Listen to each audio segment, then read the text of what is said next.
For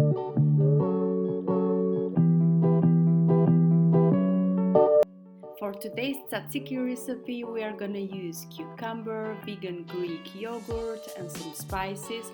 First, we are gonna clean and grate the cucumber.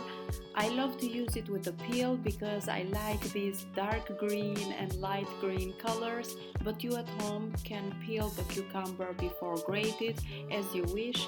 My cucumber here is organic, so I let the peel in.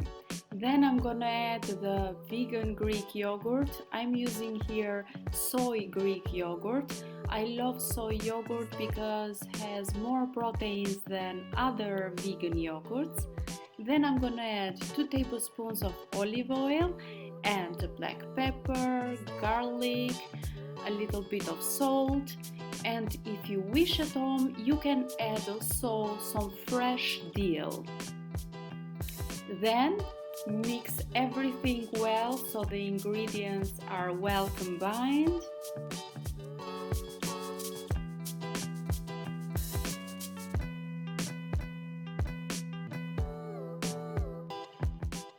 And so quick and easy, we have a wonderful, refreshing sauce. I like to use it with my Buffalo Cauliflower Wings. I am putting the link at the right corner in here if you are interested in this recipe, and enjoy it.